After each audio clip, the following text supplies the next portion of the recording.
Hey lovely ladies, it's Lou here from Strong Mums. I wanted to show you my 3-step approach to fixing your squat. Now, whether you're working out in a gym or a boot camp, or whether you're just taking a rest, maybe you're pregnant or injured, or you're just not in a regular exercise routine, it doesn't matter, because a squat is something that you do every day.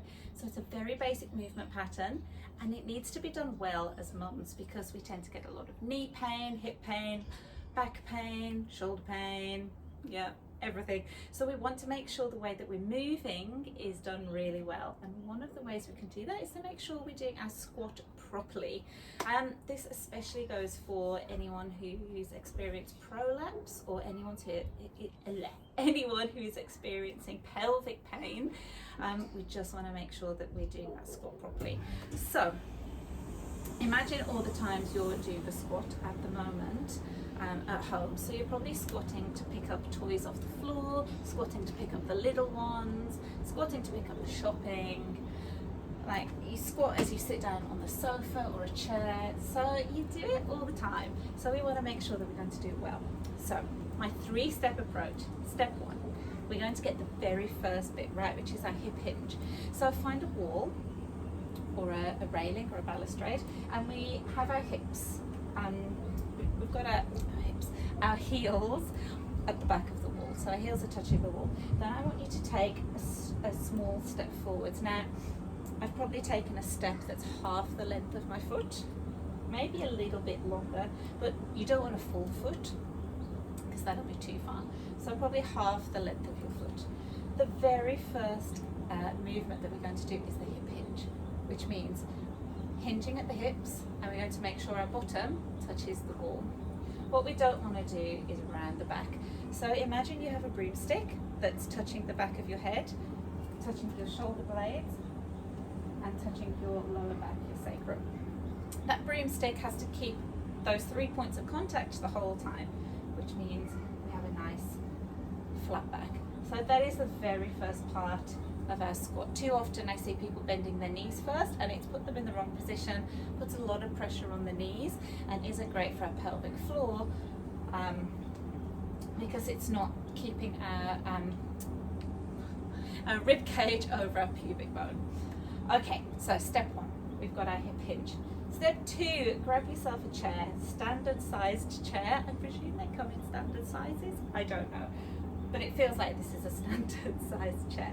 So what we want to do is place our toes just underneath the chair, so that they're in line with the edge of the seat. So probably the knuckle of your big toe needs to be in line with the edge of the seat.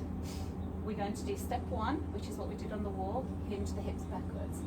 Nice straight back, hinge the hips backwards, and then we're going to bend the knees until they touch the edge of the chair, and then up. So at the moment it's looking like a quarter squat. We're not going all the way down. We're hinging the hips, we're bending the knees touch the chair, and we're going to stop there. Step 3, we're going to see what it feels like to go a little bit deeper into our squat. Now, if you're strong enough in your hamstrings and your glutes, you might find that you can get a bit lower in your squat, keeping your knees on the chair and coming up. If we're not strong enough to do that yet, you might feel that you start to topple backwards, or you just have to sink down really low to do that. So let's get stronger in our hamstrings and our glutes. So we're going to turn around, and we're going to get a bit of a sit down now. We're going to place the back of our legs on the back of the chair. We're going to do step 1, which was the hinge hip. We're going to do step 2, which was the knee bend. And then we're going to aim to get our bottom to the back of the chair. We're not going to sit back into it. We're going to imagine that the chair isn't there, even though we're going to sit on it.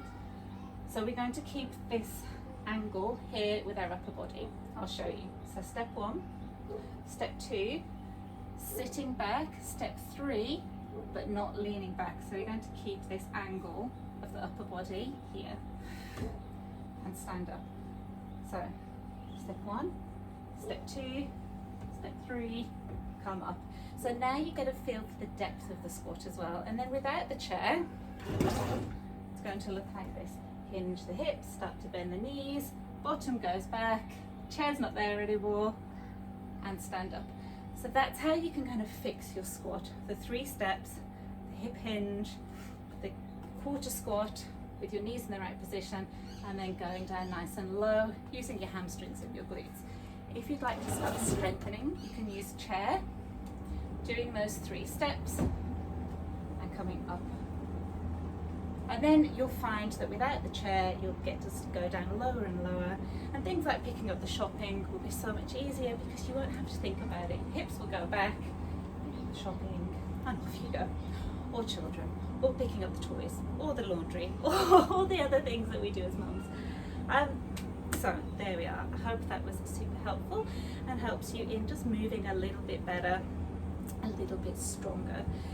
If you are interested in small group training and you're local to Gosford, trials are now open at Strong Mums. I'm not here to sell it to you, and very rarely will you hear me pushing Strong Mums.